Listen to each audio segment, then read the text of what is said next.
Hi friends, வணக்கம் and welcome to எங்கள் வீட்டு சமையல். நம்ம இன்றைக்கி வந்து சுவையான ஆட்டுக்கால் பாயா எப்படி வைக்கணுன்றது தான் பார்க்க போகிறோம். இது வந்து ரொம்ப டேஸ்டியாக இருக்கும், ரொம்ப சத்தும் கூட. இது வந்து நமக்கு நிறைய எனர்ஜி கொடுக்கும்.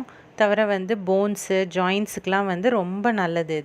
இது நம்ம வந்து சாப்பிட்டோம் அப்படின்னா நம்ம வயிற்றில், அதாவது குடலில் இருக்கிற புண்ணையும் ஆற்றக்கூடிய தன்மை வந்து ஆட்டுக்காலுக்கு இருக்குது. சரி, வாங்க எப்படி ஆட்டுக்கால் பாயா பண்ணலான்னு பார்ப்போம். இப்போ வந்து நம்ம ஒரு ஆட்டுக்கால் அப்படின்னு கேட்டோம்னாலே அது 3/4 கிலோ இருக்கும். நல்லா க்ளீன் பண்ணியே தருவாங்க.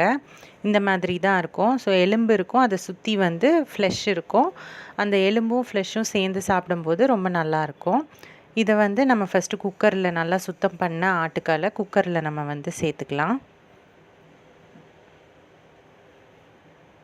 இப்போ அது கூட என்னென்ன பொருள் சேர்க்கணுன்னு பார்ப்போம். ஒரு 1/4 ஸ்பூன் அளவு மஞ்சத்தூள் சேர்த்துக்கலாம். தேவையான அளவு உப்பு,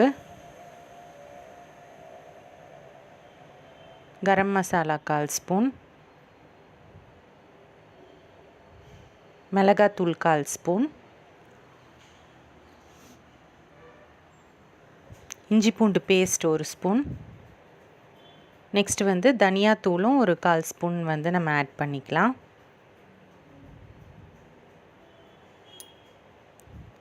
அடுத்து இது வந்து சின்ன வெங்காயம் ஒரு 20 போல் இந்த மாதிரி கட் பண்ணி சேர்த்துக்கோங்க.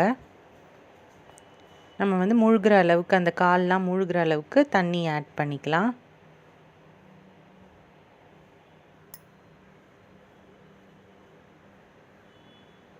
அதுக்கப்புறம் கொஞ்சமாக நல்லெண்ணெய் சேர்த்துக்கோங்க. அப்புறம் நீங்கள் குக்கரை வந்து ஒரு விசில் வந்த பிறகு ஸ்லோவில் வச்சு குறைஞ்சது 20 நிமிஷமாவது ஆகும். அப்படி இல்லைன்னா 10 விசிலாவது வச்சு இதை வேக வச்சுடுங்க.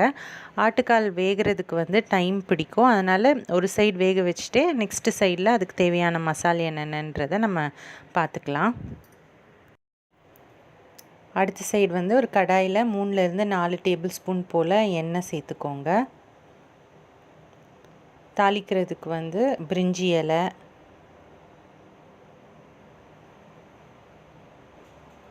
பட்டை, ஏலக்காய், கிராம்பு, அன்னாச்சிப்பூ, அப்புறம் சோம்பு கொஞ்சோண்டு சேர்த்து தாளிச்சுக்கோங்க. அடுத்து வந்து பொடியாக நறுக்கின வெங்காயம் வந்து 3 எடுத்து அதையும் வந்து சேர்த்து நல்லா வதக்கிக்கோங்க.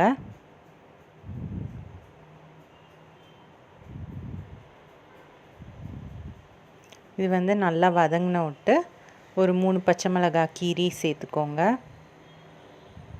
நெக்ஸ்ட் இஞ்சி பூண்டு பேஸ்ட் வந்து 2லேருந்து 3 ஸ்பூன் ஆட் பண்ணிக்கோங்க.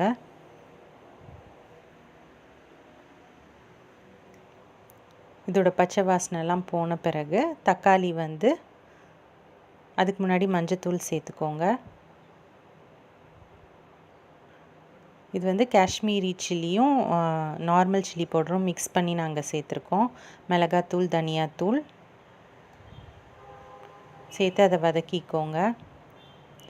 அப்புறம் தக்காளி வந்து பொடியாக நறுக்குனது 2 நாட்டு தக்காளி. தேவையான அளவு உப்பு சேர்த்துக்கோங்க.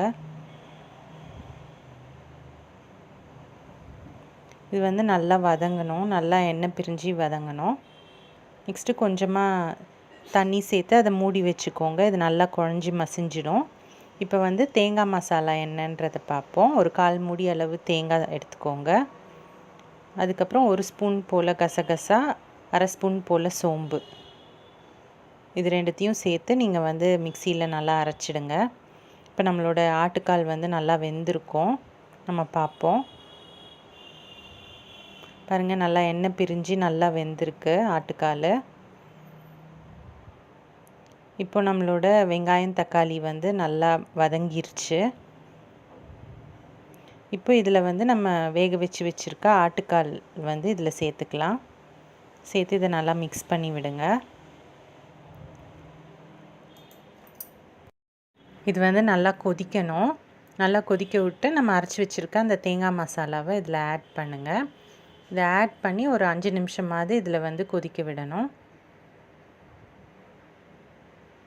இப்போ நம்ம சொன்ன அளவெல்லாம் ஒரு ஆட்டோட காலோட அளவு. சப்போஸ் நீங்கள் நிறைய பண்ணணுன்னு நினச்சிங்கன்னா நீங்கள் வந்து அதுக்கேற்ற மாதிரி நீங்கள் மசாலாவெல்லாம் நீங்கள் வந்து கூட்டிக்கலாம் இல்லை குறைச்சிக்கலாம். இப்போ வந்து நல்லா கொதி வந்துருச்சு. நம்ம கடைசியாக கொத்தமல்லி தழை போட்டு நம்ம இறக்கிடலாம். நம்மளோட சுவையான ஆட்டுக்கால் பாயா வந்து சூப்பராக தயாராகிடுச்சு. இது நம்ம சொன்ன மாதிரி ரொம்ப ரொம்ப சத்து மிக்கது. டெலிவரி ஆனவங்களுக்கெலாம் இது கொடுத்தா வந்து ரொம்ப சத்து. இது வந்து ரொம்ப டேஸ்டியாகவும் இருக்கும். இடியாப்பம், அதுக்கப்புறம் தோசைக்கெலாம் கூட, இட்லி தோசைக்கெலாம் கூட தொட்டு சாப்பிடலாம். ரொம்ப டேஸ்டியாக இருக்கும். ஸோ நீங்களும் ட்ரை பண்ணி பாருங்கள். ட்ரை பண்ணிவிட்டு உங்களோட ஃபீட்பேக்கை எங்களுக்கு கமெண்ட்ஸில் போடுங்க. இந்த வீடியோ உங்களுக்கு பிடிச்சிருந்ததுன்னா லைக் பண்ணுங்கள், ஷேர் பண்ணுங்கள், சப்ஸ்கிரைப் பண்ணுங்கள். மறக்காமல் பெல் பட்டனையும் டேப் பண்ணுங்கள். அப்போ தான் எங்களோட ரெகுலர் அப்டேட்ஸ் உங்களுக்கு வந்து சேரும். தேங்க்யூ.